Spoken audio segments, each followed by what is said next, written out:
നിങ്ങളുടെ ഭർത്താവിൻ്റെ സ്നേഹം കുറയുന്നുണ്ടോ എങ്കിൽ ഇതൊന്ന് ആദ്യം മനസ്സിലാക്കൂ. മുമ്പ് അദ്ദേഹം നിങ്ങളെ വിളിക്കുമായിരുന്നു, നിങ്ങളോട് സംസാരിക്കാൻ സമയം കണ്ടെത്തുമായിരുന്നു, നിങ്ങളുടെ ചെറിയ കാര്യങ്ങൾ പോലും ശ്രദ്ധിക്കുമായിരുന്നു.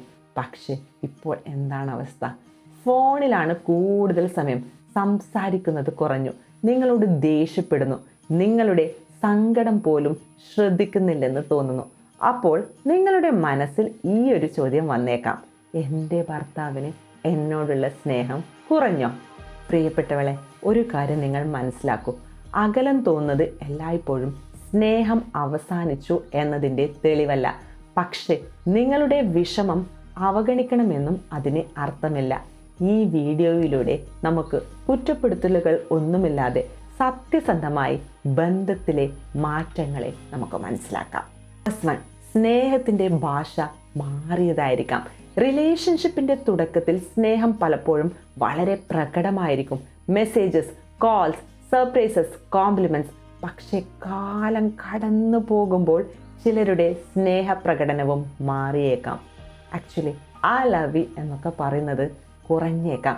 പക്ഷേ നിങ്ങളുടെ സുരക്ഷയെക്കുറിച്ച് കൂടുതൽ ചിന്തിക്കുന്നുണ്ടാകും, നിങ്ങളുടെ ആവശ്യങ്ങൾ എന്തൊക്കെയാണെന്ന് ശ്രദ്ധിക്കുന്നുണ്ടാവും, കുടുംബത്തിനായി ഒരുപാട് കഷ്ടപ്പെടുന്നുണ്ടാവും.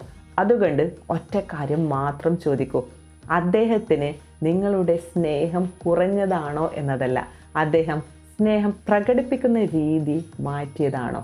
ഇത് രണ്ടും ഒരേപോലെയല്ല. രണ്ടാമത്തെ കാര്യം, പക്ഷെ നിങ്ങളുടെ വേദന റിയലാണ്. ഇവിടെ ഒരു കാര്യം വ്യക്തമാണ്: അദ്ദേഹം തിരക്കിലാണ് എന്ന് പറഞ്ഞ് നിങ്ങളുടെ വൈകാരിക ആവശ്യങ്ങളും അടിച്ചമർത്തേണ്ടതില്ല. നിങ്ങൾക്ക് സംസാരിക്കപ്പെടണം എന്ന് തോന്നിയേക്കാം, നിങ്ങളെ കേൾക്കണം എന്ന് തോന്നിയാം, ഒരു ചേർത്ത് പിടിക്കൽ വേണം എന്ന് തോന്നിയേക്കാം. ആക്ച്വലി ഇതൊന്നും ഒരു ബലഹീനതയല്ല. സ്നേഹിക്കപ്പെടാനും മനസ്സിലാക്കപ്പെടാനും ആഗ്രഹിക്കുന്നത് മനുഷ്യൻ്റെ സ്വാഭാവികമായ ആവശ്യം മാത്രമാണ്. അതുകൊണ്ട് എനിക്കൊന്നും വേണ്ട എന്ന് നമ്മൾ അഭിനയിക്കരുത്. പക്ഷേ നീ എന്നെ ഒരിക്കലും സ്നേഹിക്കുന്നില്ല എന്ന് ആക്രമിക്കുകയും ചെയ്യരുത്. കാരണം കുറ്റപ്പെടുത്തലുകൾ സാധാരണയായി ഒരാളെ പ്രതിരോധത്തിലേക്ക് തള്ളിവിടും. തേർഡ് പോയിന്റ്, സംസാരിക്കുന്ന രീതിയാണ് ബന്ധത്തെ മാറ്റുന്നത്. ഒരു ദിവസം നിങ്ങൾ ഇങ്ങനെ പറയുന്നു: നിങ്ങൾക്കിപ്പോൾ എന്നെ വേണ്ടല്ലോ. അപ്പോൾ തിരിച്ചു പറയാൻ ഇതൊക്കെയാണ് ചാൻസസ്. അങ്ങനെയൊന്നുമല്ല.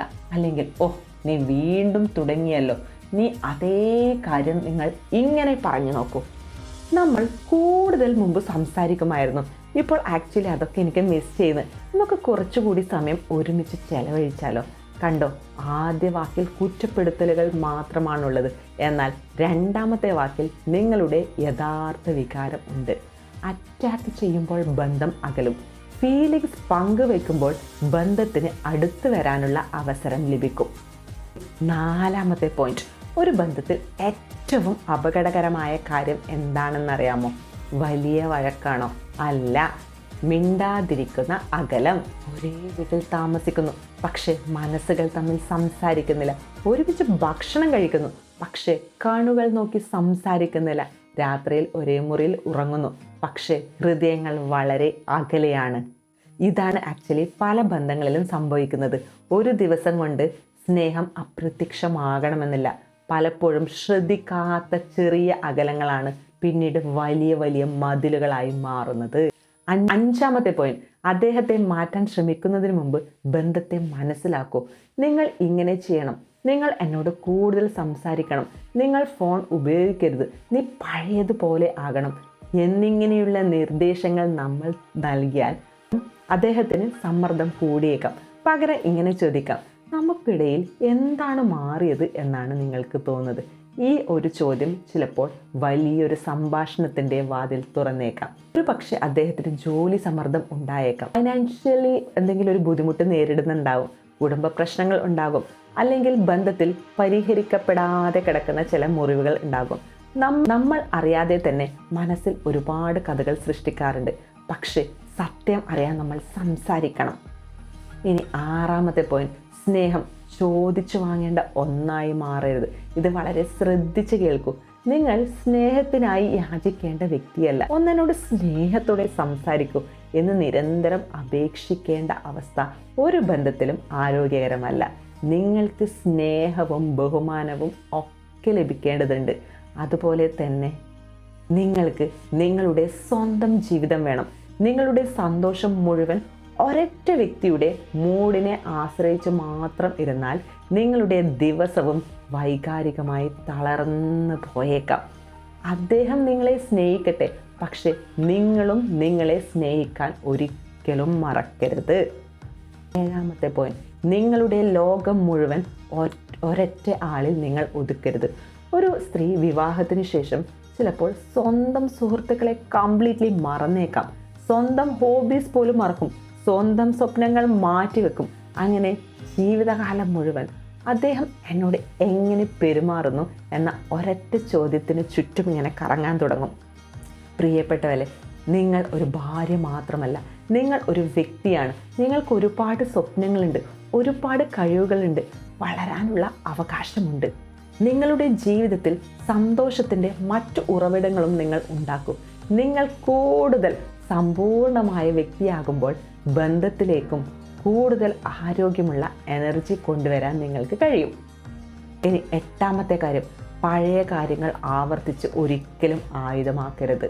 അന്ന് നിങ്ങൾ എന്നോട് ഇങ്ങനെ പറഞ്ഞു, 5 വർഷം മുമ്പ് നീ ഇങ്ങനെ ചെയ്തു, നിന്റെ വീട്ടുകാർ ഇങ്ങനെയാണ്. ഓരോ വഴക്കിലും പഴയ മുറിവുകൾ പുറത്തെടുക്കുമ്പോൾ ഒരു പ്രശ്നവും പരിഹരിക്കപ്പെടില്ല. ബന്ധം ഒരു കോടതി മുറിയല്ല. എല്ലാ സമയവും നമ്മൾ ജയിക്കാനായി ശ്രമിച്ചാൽ ഒടുവിൽ ബന്ധം തോറ്റുപോകും. അതുകൊണ്ട് നമ്മൾ ജസ്റ്റ് ഒന്ന് ഇങ്ങനെ ചോദിക്കും, ആരാണ് ശരി എന്നല്ല ചോദിക്കേണ്ടത്, നമ്മൾ ഇത് എങ്ങനെ ശരിയാക്കും എന്നാണ് ചോദിക്കേണ്ടത്. ഇനി 9ാമത്തെ കാര്യം, ചെറിയ കാര്യങ്ങൾ വീണ്ടും ആരംഭിക്കൂ. സ്നേഹം തിരികെ കൊണ്ടുവരാൻ എല്ലായ്പ്പോഴും വലിയ കാര്യങ്ങൾ ആവശ്യമില്ല. ഒരു ചായ ഒരുമിച്ച് കുടിക്കൂ, 10 മിനിറ്റ് ഫോൺ മാറ്റിവെച്ച് സംസാരിക്കൂ, ഒരു ചെറിയ മെസ്സേജ് അയക്കൂ. ഇന്നത്തെ നിങ്ങളുടെ ദിവസം എങ്ങനെയായിരുന്നു? അദ്ദേഹം ചെയ്യുന്ന ഒരു നല്ല കാര്യം ശ്രദ്ധിച്ച് പറയൂ. ഒരുമിച്ച് നടക്കൂ. പഴയ ഓർമ്മകൾ പങ്കുവയ്ക്കൂ. ബന്ധങ്ങൾ വലിയ കാര്യങ്ങൾ കൊണ്ട് മാത്രമല്ല ശക്തമാകുന്നത്, ചെറിയ ശ്രദ്ധകളുടെ ആവർത്തനമാണ് അടുപ്പം നിർമ്മിക്കുന്നത്. 10ാമത്തെ പോയിന്റ്, ഇത് വളരെ ഇമ്പോർട്ടൻ്റ് ആണ്. നിങ്ങൾ മാത്രം എല്ലാം ശരിയാക്കാൻ ശ്രമിച്ചാൽ ഒരു ടൈം എത്തുമ്പോൾ നിങ്ങൾ വളരെ ക്ഷീണിച്ചേക്കാം. ഒരു ആരോഗ്യപരമായ ബന്ധത്തിന് 2 പേരുടെയും ശ്രമം ആവശ്യമാണ്. അവരുടെ ഫീലിങ്സ് നിങ്ങൾ തുറന്നു പറയൂ. മറുവശത്തുള്ള ആളെ കേൾക്കൂ. ആവശ്യമെങ്കിൽ ഒരു ട്രസ്റ്റഡ് കൗൺസിലർ അല്ലെങ്കിൽ റിലേഷൻഷിപ്പ് പ്രൊഫഷണലിൻ്റെ സഹായം തേടുന്നതും ശരിയായ തീരുമാനം ആണ്. സഹായം തേടുന്നത് ബന്ധത്തിൻ്റെ പരാജയമൊന്നുമല്ല, ബന്ധത്തെ സംരക്ഷിക്കാൻ വേണ്ടി നിങ്ങൾ കാണിക്കുന്ന ധൈര്യമാണ്. സോ ഇന്ന് രാത്രി അദ്ദേഹത്തിൻ്റെ മുഖത്തേക്ക് നോക്കി ഇങ്ങനെ മനസ്സിൽ ജസ്റ്റ് ഇങ്ങനെ പറയൂ, നമ്മൾ തമ്മിലുള്ള സ്നേഹം കുറഞ്ഞോ അതോ സ്നേഹം പ്രകടിപ്പിക്കുന്നത് നിർത്തിയോ? ഇതിൻ്റെ ഉത്തരം അറിയാൻ മിണ്ടാതിരിക്കരുത്. മനസ്സിൽ 100 കഥകൾ ഉണ്ടാക്കരുത്. അങ്ങോട്ട് കുറ്റപ്പെടുത്തരുത്.